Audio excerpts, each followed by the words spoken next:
Miss call मारल त किस दे बकाहो, तेरा मसीनिया के पीस दे बकाहो, मुखिया जी मन होखत आब।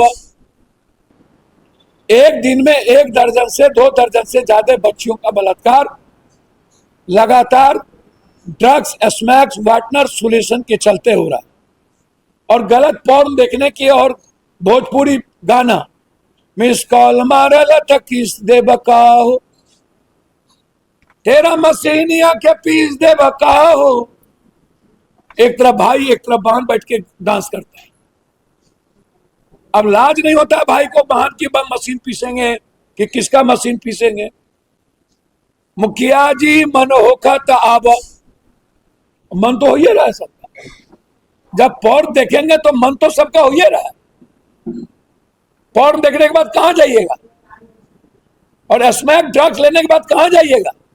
किसी न किसी पड़ोसी पर जुल्म ही ना करिएगा। 80% नेता पदाधिकारी तो बैठ के पॉर्न देख ही रहा। और अभी न्यू टेक्नोलॉजी बीजेपी ने तो शुरू कर ही दिया मध्य प्रदेश में। अब नया तरीका बीजेपी ने शुरू किया, यूथ लोग उसको अडॉप्ट करेगा। हाय रे दादा, तो इसीलिए कोई मतलब है, पहले इन लोगों को फांसी दीजिए।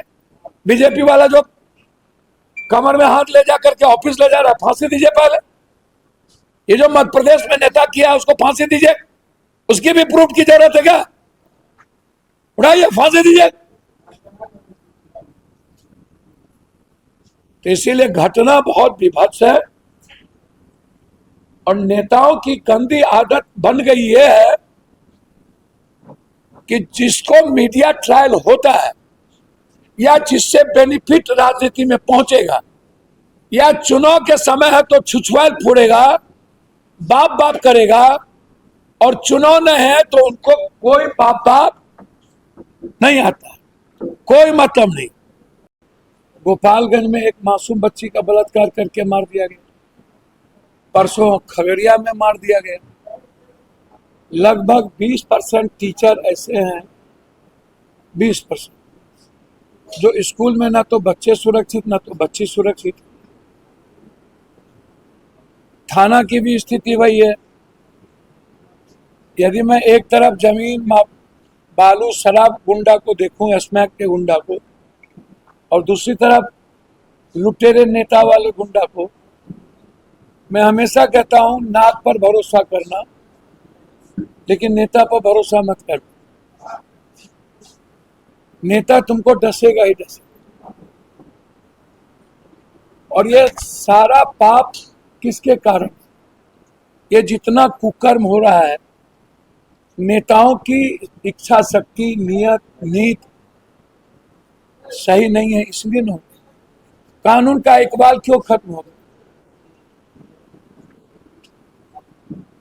अब यहां 12 साल की बच्ची ट्यूशन पढ़ के जा रही थी, एक साफ परिवार की बच्ची। ये मीडिया ट्रायल नहीं है। अब दबंग लोग एक पकड़ाया, एक भागा हुआ, और वो कभी एएसआई के फोन से धमकी दिलवा रहा है, कभी किसी फोन से, एएसआई के फोन से। रात में ही उनकी माँ, मामा, भाई सब लोग आए। अब बताइए, उसका माँ जहर खा रही थी, रात भर उसके परिवार, चाचा, मामा सब रोए। अब ये न्याय कौन देगा? लोग कहते हैं उड़नी की घटना रेयर एंड रेयरेस्ट, सिस्टम के कारण वो बच्ची नहीं बच पाई, लेकिन एक 9 साल की बच्ची का बलात्कार तो नहीं हो रहा।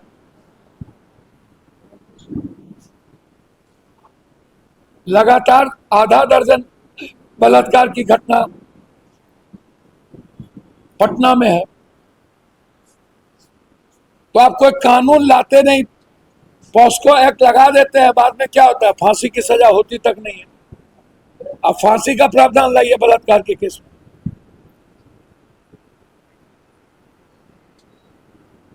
तो न्याय कब मिलेगा? जो नेता लोग यह बोलते हैं कि एक बार नहीं कई बार गुनाह करूंगा पीड़ित को बचाने के लिए, तो भैया ये गुनाह कई बार करना है। कुछ मंत्री लोग न्याय के लिए कहीं कहीं जा रहे हैं। जब इसी भिट्ठा में मंडल परिवार की बच्ची का बलात्कार करके मार दिया गया था, तो क्या न्याय मिला? वहां कोई गए थे? है? और यदि इतना ही गुनाह करने का शौक है, तो जब हम लड़ रहे थे कुंडली के बच्ची के लिए, मुजफ्फरपुर के पीड़ित गांव में महिलाओं को जो नंगा करके पीटा गया उसके लिए, जब हम लड़ रहे थे, हम पार्टी के नेता को मार दिया गया गुंडों के द्वारा बक्सर में, उसके लिए, तो आप कहां थे? आपने तो ट्वीट भी नहीं किया। आप परसों तक जब कांग्रेस के प्रदेश अध्यक्ष को गाली गलौज पीएमसीएच के द्वारा दिया जा रहा, हम सम्मान करते हैं माननीय मंत्री जी मंगल पांडे जी का बहुत ज्यादा, मेरा व्यक्तिगत रिश्ता भी, लेकिन मैं आग्रह करना चाहूंगा कि मंगल पांडे जी सो कौन सी खूबसूरती और खासियत है आईसी ठाकुर में? क्या उससे ज्यादा पढ़ा लिखा कोई डॉक्टर नहीं है जो पीएमसीएच का सुपरिटेंडेंट बनने के लायक होता? 3 बार उन्हें प्रमोशन दिया गया और एक्सटेंशन दिया गया।